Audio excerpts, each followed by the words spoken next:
This is Rob. This is Brian. This is Eric. So yeah, the live casting was a huge thing. Yeah, we did a lot of the close-up of soul bodies, like the king and queen of the prom and the doorman, and the some of the other bodies and stuff were all alginate body casts and head casts. That's right. I remember as soon as we flipped the mold off of the actor or actress, it went right onto a table, and Dynacast was poured right into it. Yeah, and Dynacast was an epoxy based material that you could cast straight into the alginate, and it would set up. It wouldn't get gummy or do weird stuff like other resins and compounds would get. And of course, doing all those bodies out of plaster and then remolding them with silicone or whatever, it wasn't a budgetary option. Yeah, so just like one and done straight out of the live cast. Yeah. So I remember the Dynacast would go in, then it because I remember we all had to sit there with brushes and just kind of keep brushing it up the sides to get a thickness on there. And do this before the alginate shrink. Right. And then once we got a decent thickness on it, then we backed it with rigid foam and then laid in some 2x4s into the rigid foam and foamed it all together so it would all have a structure, grip. Yeah, and can be mounted onto something. Yeah, because they were going to get screwed into a wall. Yeah, and so we wanted something to screw into. Yeah. Ultimately, those things ended up going up on the ceiling. Yeah, all that, and it worked great too, because the Dynacast, you could use auto body filler to blend your seams and everything for that. So yeah, I mean, do they even make Dynacast anymore? You know, I haven't looked it up. It was great stuff. It really was great stuff. Toxic as hell, but yeah, well, all of that stuff is. I mean, but yeah, Dynacast, and what was the mold making one that we did everything? Epoxycal? Yeah, Epoxycal. The one you do a splash coat of the epoxy, and then you mix the powder of Ultracal 30 with the next batch to do your laminates, and then a final Ultracal 30 on top. It's just all this crazy fucking recipes and mixtures to make these things work, and it's just thank you, Dick Smith. Yeah, I mean, from the outside when people are watching, it's like, oh, you just pour concrete on this and that's good.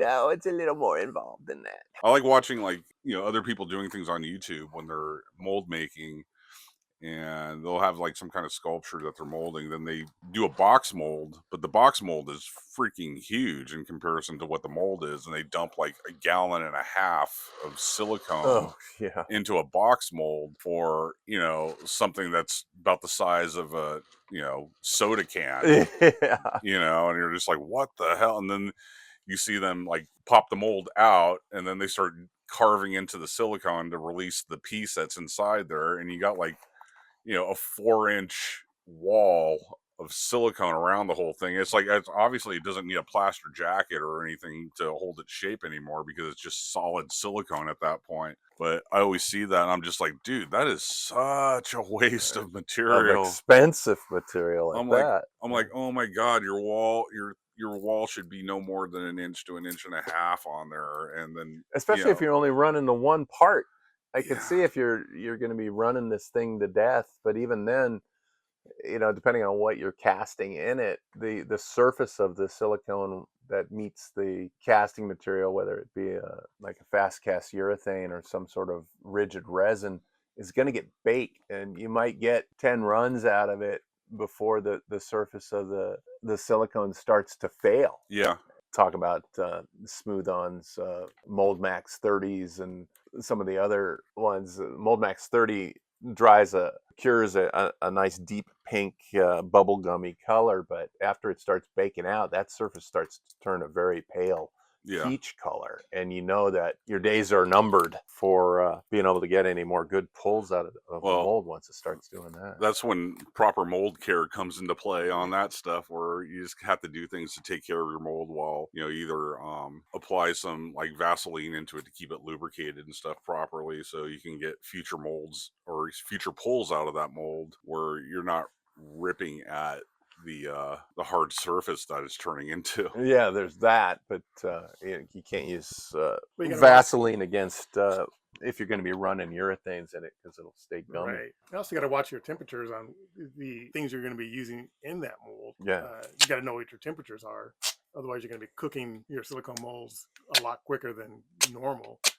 That's another part of your mold care that you were talking about, Robert. Yeah, I mean, like I've ran some of the Victor Crowley skulls out of the mold that I have, and I've had that mold for years. And yeah, it's bleaching over time, and it's lightening up in color to the rest of it, and it's the surface is getting a little bit more harder than the rest of it is. Like you know that there's certain areas that the mold is going to grab onto more than others, and you got to take care of it, and just really kind of know that that spot is going to happen and do things, whether you grease up the mold in some way or another, or just whatever you have to do to get that to keep working for you. Right, and rotocasting or spin casting to get a skin on the surface of the mold first is a way to keep those temperatures down, because you're not pouring, like you were saying, the YouTube video guys pouring a brick of something. Oh yeah. And then dumping a gallon of fast cast urethane resin in it or epoxy resin in it, because that's going to generate a lot of heat. I mean, but the other problem is that you run into is, like, no matter what, sometimes you're just doomed to go in that area.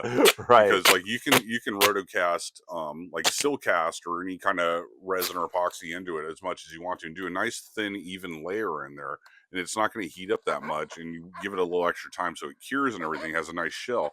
But the second you dump in a bunch of rigid foam to fill up that void, that's when the heat's going to pop back up again. Yeah. And it's like you, no matter what happens, even if you spin rigid foam into there, you're still going to fill it up. It's still going to get still hot. going to get it volcanic in there, and it's still going to do all that stuff. But some of the things do heat up and stay hot longer than other. So if you're putting a skin in something, you're not generating as much heat as if you're pouring a full epoximide or Silcast skin. You're going to get the heat from the foam, but the foam dissipates a lot quicker than the heat from the Silcast. The Silcast stuff gets really hot. Epoximide stuff gets really hot, especially Epoximide 101.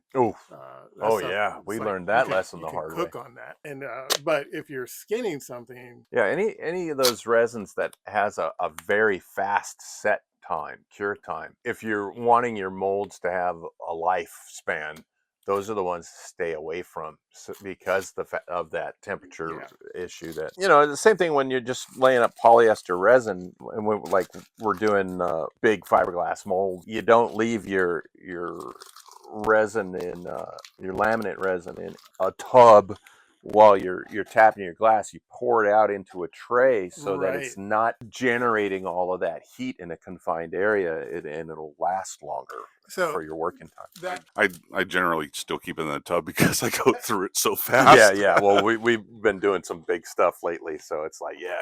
I want to say, that being said, I remember a time before 2020, you and I were working on a polyester thing, and we had it in the tub. And I remember we didn't use it all up, and you said put some water in it to cool it down, and the water boiled. I remember the water was boiling. I'm like, this is really hot. And that was just a 16-ounce deli tub. Yes, that was tiny. Yeah, but when I've done fiberglassing before, like, sometimes there'll be like half an inch of resin still in the tub when it starts to go, and I'll pour water into it and everything just to keep it from getting all that. But the next day, because I'll leave it sitting in the middle of the shop floor, so nothing around it is gonna do it, because I don't want to throw it in the trash can or anything like that. But I'll come back and I'll look at it, and like the cup is completely warped. Oh wow! From all the heat on that. And it's just like, it's, Yeah, and just think about what that would have done to the inside of your silicone mold. Oh yeah, it's just crazy. But it's like, some of these things, I mean, like the chemical reactions in it and everything like that, it's like, yeah, you get these things hot enough and then throw it in the trash can, and you can have a fire at some point. Definitely things you want to stay away from. I do remember, after seeing the boiling water happening, whenever there was a tub, even if it was like a half an inch thick of leftover material, I remember not putting it near anything that could potentially catch fire. Well, I that's remember why we putting always stuff like in the middle of the yard to Yeah. get air. we would always keep a 5-gallon painter's bucket, have a bucket's worth of water in it, and you'd toss those tubs in it just to prevent that from happening. Yeah, because it can get really dangerous when you're not thinking about it. Yeah. Yeah, I tend to get kind of bitchy about wasting material, especially when it comes to like resins and stuff like that. So when I'm pouring up my resin, there's most of the time those things are empty before they kick. So like, Right. Yeah. because when I start to see them kick, I'm like, okay, where am I lacking? And then I'll just like pour it on the mold and just just start tapping glass like insanity. I when we were doing the SMG project using polyester, and if you even slightly over catalyze that, it'll kick off a little quicker than you want it to. And I remember a couple of times it was starting to heat up in my hand, and I was like, oh no, and I would empty out the cup enough to keep it cool so I can continue work with the material that I had before it went off, because I didn't want to be, I was like you, Robert, I'm like, oh, I didn't measure this right, and I have too much material for the amount of work that I have to do, and it's going to go off on me now. Yeah, and that's the other thing about so much of what we do. It's every job is different in the sense of, what quantity of material is it going to take to do this particular part of it. So it's like, yeah, we know that 8 ounces of laminating resin will cover this much square footage with 2 layers of 1.5 ounce cloth, or 2 layers of 3/4 ounce mat, or whatever. But every little piece of every little job is different, so there will be those times where the initial couple of mixes isn't enough or is too much, and then until you get it dialed in, and then 3 or 4 months goes by and you forget all that, and are thankful that you took video of your whole processes so you can revisit it and figure out what to do next. Yeah, I mean, there's a couple different schools of thought when it comes to things like resins and stuff like that, where like you get people like you measure things out, you have your catalyst measured out and everything like that, and you pour it in there. Or I'm on the other side where I'm like, oh, that looks about right. And like sometimes it'll get a little bit hot, sometimes it's a little undercured, but as long as you get the minimum in there, it's like, okay, well, I guess this is just going to set overnight and it'll be fine in the morning. Yeah. So it's like, And it is so much of what we do, especially on a low budget situation or low time frame situations. It's all about getting it done on time and getting it on film. Yeah. And thinking back about jumping around from different shops back in the day, and then winding up at places like Stan's or Stan Winston's or Rick Baker's, where they had the element of time to get things done artistically. And Rick's in particular is like every part of the project is just as important as the part previous to the process. So yeah, designing it is super important, sculpting it is super important, making the molds on those sculptures super important, casting, all of that stuff is just as important as the step right before it. But coming into a situation, and I'm thinking about a time where Roy got hired over at Rick's for something. I remember what that project was. I don't. What was it? It was Men in Black. Oh, really? Or no, Men in Black 2. It was the second Men in Black one, because he was doing that big monster thing with the bodies pushed against the glass. Oh, okay. And Roy was used to being our mold shop foreman, and got in there and banged all the work out that they hired him to do in record time, to the point where they didn't have any more work for him. And so what could have been a 3-week job, he did in a week and a half. And they tried to keep him around, but just because he had finished everything so quickly, he worked himself out of an extra paycheck. Well, I mean, but at the same time, you do stuff like that, and it does garner you attention and standing in the people's eyes that hire you, that you get the job done and that you don't mess around. Yeah, no messing around, no drama, no trauma. Just he'll show up, he'll get you taken care of. Yeah, Roy's definitely one of those guys that you just put it in front of him and say, I need this, and it's like, all right, cool, you got it. And he'll go and get it done, knows all the process, knows how to make it all happen, takes the time and effort and energy and the detail of putting it together and everything. Yeah. And you come back with exactly what you want at the end of the day. Yeah. And no do-overs or any of that stuff, where it's applied knowledge. It's completely applied knowledge. There was back in the earlier days of working at Stan's. We lost Roy to Disney, by the way. Yeah. I was just going to say that. Disney scooped him and and Imagineering scooped up Sonny. But yeah, back in the early to mid 80s, working over at Stan's, and I want to say Shannon Shea coined this phrase, there's never time or money to do it right. There's always time and money to do it over. And that was a serious practice.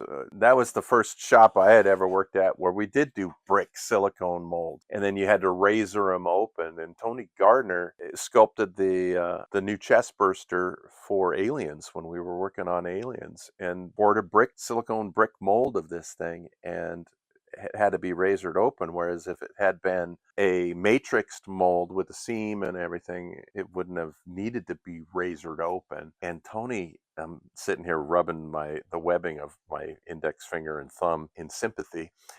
I see where this is going. Tony was razoring the damn thing open, and you're wrestling a big silicone brick. It's got its own memory. It's like weighs like 60 pounds of material sitting in your lap. And he slipped and he cut that webbing. And yeah, you talk about Aliens not being a gore movie. It started as a gore movie in Stan's shop. Yeah, it's interesting. Yeah, and you always want to work safely and take that little bit of extra time, no matter what part of it you're working on. Do tests with materials if you have the time and you have the materials to do it. And something that we do here in the workshop a lot is we'll take a mold that isn't related to what we're working on, and we'll test a material in it to see how it's going to work. We did a test yesterday to see if a certain type of epoxy material was going to work for something we were working on. And at first we thought it did, but then it hardened up to the finished piece when it hardened up was not what we were after. Yeah, had we committed and tried to use that for the actual piece that we were working on for this display, it would have been a huge waste of material and time. So and this is not cheap material. No, not at all. Yeah. Well, I mean, the testing is always great for when you're not familiar with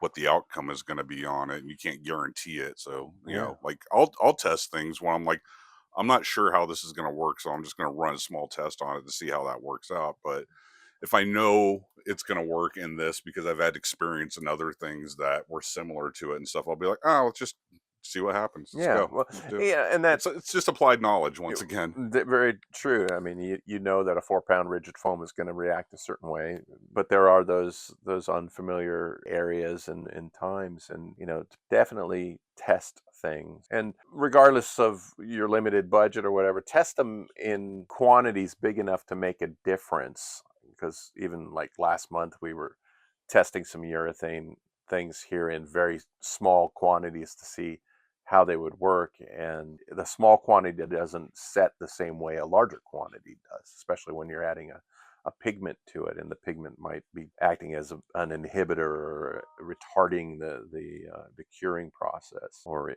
interrupting the curing process. Yeah, definitely the thing to take away from this is to test things and actually talk to the people that sell you the product. Yeah, but sometimes you learn that they don't know.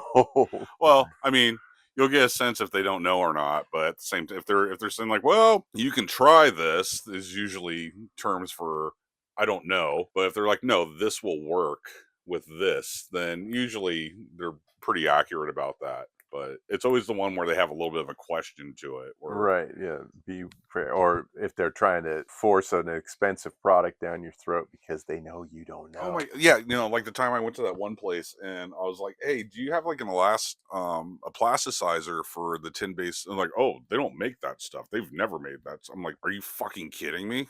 I'm like, we've used it. Nope. You must be insane. It's like, oh, maybe I'm in the wrong place. Yeah, I'll take my business elsewhere. We'll get that D50 fluid or F100 fluid from somebody else. A little project that we're looking at right now that actually we got based on what the salesman told us it was going to do. And showed us samples of what the end product looks like. Yes. And it did not, it sort of did what it was supposed to do, but the skin on it is thin. It's like old man thin. Eric's talking about a self-skinning 2-part urethane foam that way back in the day, I'm going to go back into the 80s, BJB had a great product called 289, I think it was 281 or 289, and that was the industry standard. You wanted a flexible polyfoam with a really decent skin for a dummy head or armor for a costume or whatever, dummy artificial arms or feet or legs or whatever. 281 or 289, forgetting exactly which number it was the stuff. But then as environmental regulations changed, they had to reformulate. All the urethane companies had to reformulate certain things, and the polyfoams, especially the soft polyfoams, changed. And until Smooth On came out with the Flex Foam series, it was very limited. You either had to skin your mold with a two-part elastomer urethane and then back that with a soft polyfoam to get a decent skin, or you went without. So at this point, the Flex Foams, the Smooth On makes Flex Foam 14 and Flex Foam 17. A lot of your dummy rifles and guns that are used for dummy props are made out of that stuff, and batons and clubs, whatever. And it's great. Not only because it's durable as hell, it takes a beating without tearing, but it also retains the detail and all that. So, but yeah, the stuff that Eric's talking about was disappointing. It's just as dense as the Flex Foam 14 or Flex Foam 17, but it's a different manufacturer, and it doesn't have the nice, thicker skin. It's just as dense as 14. This is about as dense as 14. And we brought a sample hand in when we talked to that sales guy and said, this is what we're looking for. And he brought out his little wedges of product. And I mean, one of the other problems can be too is that age. If the product's been sitting on the shelf for like 10 years and stuff like that, that can mess with the product as well. And there's also such a thing as temperature contamination. Yes. And water in the moisture in the air too. But it wasn't. We didn't have. I'm sorry, it's late in the day. We didn't have a rainy week that we were doing that. We did this and it was warm. Yeah. But I was thinking today, after we had poured the Smooth On Flex Foam 17, I was thinking maybe this is because we're pouring it into a fiberglass mold and not against silicone, and that might be affecting the outcome of the skin and what we're getting. Well, release agents and stuff like that going into it as well can affect it. The same release agent was used for both the other company's flexible foam and the Smooth On Flex Foam 17 was what we ran the second set in, and we got what we wanted. It's beautiful. Where's Zip? Zip 310 or 315 or something, which I've loved since the late 70s, and I'm glad they still make it because it's a great release. Yeah, the other thing I would think that you could, and because these were arm molds that with hands that we're talking about here, you could heat the inside of the mold to force the material that you're pouring into it to get a tougher skin immediately. But that's kind of hard to do with such a large and long mold because you need to clamp it closed quickly and so make sure. Dissipate. So yeah, the heat would dissipate before you were able, and you don't want to bake your molds in the ovens and stuff because that may cause premature warpage. So there again, you test things out, and sometimes those tests can cost you hundreds of dollars in materials that you're not happy with. Yeah, I mean, but you also gain the experience of knowing what works with this, like what materials are going to work in a fiberglass mold versus a stone mold versus a silicone mold or all that other stuff. So it's like, once again, it's just, the knowledge that you have that you apply to everything. And for me, that's something I didn't think about because I'm a novice with most of these materials. And so seeing this, I was a little like, oh, wow, this is interesting that I've used the 17 on something else before, and this is what I want, and I'm not getting this from something that someone told me it should give. And I was a little like, oh, okay, let's go back to the 17 because I know the 17 from working with it numerous times in the 14. And Brian agreed to go back to that. And I'm going to defer to his knowledge on this because he's been doing it for years. But the thing that I do know working with this particular foam is the thickness of the skin that we should be getting. And when we didn't get it out of this, and this was really flaky, it made me question what the salesman told us and what his samples showed us, because we didn't get that. And I remember going to Reynolds and seeing the 17, because I remember looking at the guns and the materials that they have samples of, and saying to myself, well, Yeah. why don't we use this to make the rifles? And I think we bought it to make the rifles, and it didn't come out the way we wanted it to come out. Yeah, no, yeah, our cosplay fans and stuff don't want flexible dummy rifles. And that being said, painting the surface of a flexible foam, urethane foam, or even urethane elastomers requires a whole different beast of primers, toxic primers and toxic paints that will bite in and stick to the surface of urethane because especially if you want to do like those high gloss finishes on them and stuff too. yeah, it even urethane doesn't like to stick to itself once it's cured. So yeah, so for something like, we're not making stunt rifles or stunt weapons for our cosplayers or collectors. So yeah, we've stuck with the epoxies and everything to get a durable, usable, bulletproof almost material that we can paint and Yes. and paint finishes stick to. That being said, that's where my experience comes with the thickness of the skin that we were getting. Because even though those projects didn't work out, I did learn that the 14 and the 17s, the differences between the two, because we used them both. So I was used to, when we poured hands for a mannequin, I was like, oh, I know what to expect out of this mold, what the skin's going to be like. I knew to expect this kind of skin because we had it with the clubs that Yeah. we used. So when we got the other self-skinning foam, We were expecting that. I was expecting this, and we did not get this. And as basically say a noob, I was like, oh, what did we do wrong? What did I do wrong? Did we mix it wrong? And it just turns out that it's not the stuff that we needed. And even looking at your sample there on the table, that doesn't have a decent skin on it, even Yeah. on the cup side. It has a skin, but it's not nearly as thick. It's not as dense as what we were looking for. Yeah. As far as thickness of the outer skin and the mold.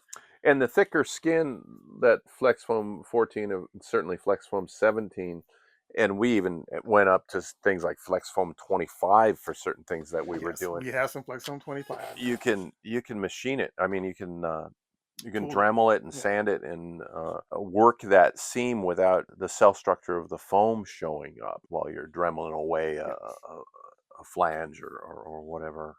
Definitely go around, get samples of everything, and Ask the questions, do the tests, and hopefully you get good information from the people selling you the stuff. It works the way you want it to work. I was a little disappointed. I mean, I'm not disappointed with the company. Just disappointed with the information that we got and the result that we got. yeah. Well, the good thing about Reynolds too is that you can buy sample sizes of things where you're not paying an arm and a leg for a gallon kit where you can get something in like what, a pint or something. Yeah. I want to say it's a pint or a quart or something like that. Whereas with this particular kit, we had to buy a gallon kit to find out that it's not what we needed. Yeah, I got a shelf full of little 8-ounce kits that are up there for all these different chemicals. I'm like, oh, I'm gonna try this. I'm gonna try that. This stuff dries clear or whatever, and then I'll try it one time and be like, oh yeah, that's cool. And then it sits up there for 10 years and is never good again because the shelf life is out the window. Yeah, we're back in the olden days, stuff would last forever. Because I was noticing your shelf of kits the other day when we were borrowing from your kit. I'm like, there's a lot of sample kits here. Yeah, I still bust them out every now and then just for little things where I'm like, well, let's see if this still works. Yeah, we bought the sample kit of epoxamite, and I had forgotten that they sold that. And then we bought some because we needed just enough to do it. And I'm like, oh wow, well, yeah, we don't have to buy. We can buy a smaller kit. I forgot they sold this. I'm so used to buying the regular size kit. Because we're always using so much of it. Yeah. Well, there you have it. Chat about materials.